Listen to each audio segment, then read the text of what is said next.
വർഷങ്ങളോളം ഈ കൃപാസനം ആലയത്തിൽ 1000 കോടി ജനങ്ങൾ വരികയും അവരുടെ ദീനങ്ങൾ സുഖപ്പെടുത്തുകയും അവർ സുഖം പ്രാപിച്ചു പോവുകയും ചെയ്തിട്ടുള്ളത് ഇപ്പോൾ 1.5 കൊല്ലം കൊണ്ട് ഞാൻ യൂട്യൂബിൽ കൂടി കാണുന്ന കാഴ്ചകളാണ്. അങ്ങനെ ഇരിക്കവെയാണ് എൻ്റെ ഒരു കൂട്ടുകാരൻ സ്നേഹിതൻ എന്നോട് വന്ന് പറഞ്ഞു, ആലപ്പുഴയിൽ കൃപാസനം എന്ന് പറഞ്ഞ ഒരു ആലയമുണ്ട്, അവിടെ ജീവനോടുകൂടി അമ്മ പ്രതീക്ഷപ്പെട്ട ഒരു സ്ഥലമാണ്, നീ ഒന്ന് അവിടെ പോയി നോക്കൂ, നിന്റെ വേദനകൾ ആ അമ്മ കേൾക്കും. അങ്ങനെ ഞാനും എൻ്റെ കൂട്ടുകാരും കൂടി ഇവിടെ വന്നിരുന്നു.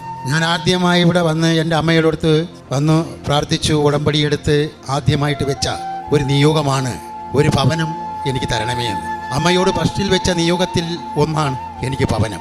അതെൻ്റെ അമ്മ മാതാവ് എനിക്ക് സാധിച്ചു തന്നു. ഇന്ന് ഞാൻ സ്വന്തമായിട്ട് ആ ഭവനത്തിലാണ് കിടക്കുന്നത്. ആ ഭവനത്തിൻ്റെ പേര് തന്നെയാണ് കൃപാസനം. അതേപോലെ എൻ്റെ അച്ഛൻ്റെ 2 ക്ലിപ്പെങ്കിലും ഞാൻ കേൾക്കാതിരിക്കില്ല. ആ വചനം കേട്ടില്ലെങ്കിൽ എനിക്ക് ഉറക്കം വരില്ല.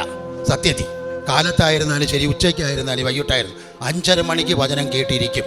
ഞാൻ എൻ്റെ വീട്ടിലും ഞാൻ 6:30 മണിക്ക് വചനം വായിച്ചിരിക്കും. ബൈബിൾ വായിച്ചില്ലെങ്കിൽ എനിക്ക് എന്തോ പോലെയാ. മരിക്കുമ്പോഴും ഉടമ്പടിയിലിരിക്കുന്നു മരിക്കണമെന്നാണ് എൻ്റെ ആഗ്രഹം, അല്ലാതെ എനിക്ക് വേറെ ഒന്നുമില്ല. കാരണം അമ്മ തന്ന ആ ഭവനത്തിൽ കിടന്ന് മരിക്കണമെന്ന് മാത്രമേ എനിക്ക് ആഗ്രഹമുള്ളൂ. ചത്തുപോയാൽ കയറി ചെല്ലാൻ ഒരു വിടയില്ലാതെയാണ് അന്ന് ഞാൻ എൻ്റെ അമ്മയ്ക്കടുത്ത് ഈ ആലയത്തിൽ വരുന്നത്, എൻ്റെ സ്നേഹിതൻ എന്നെ ഇവിടെ കൊണ്ടുവരുന്നത്. അങ്ങനെ തന്നൊരു ഭവനമാണ് ഇപ്പോൾ എൻ്റെ മക്കളും ഞങ്ങളും വസിക്കുന്നത്. അവിടെ എൻ്റെ അമ്മ മാതാവ് തിരുക്കുമാരന് മാത്രമേ ഉള്ളൂ, വേറെ ആരുമില്ല.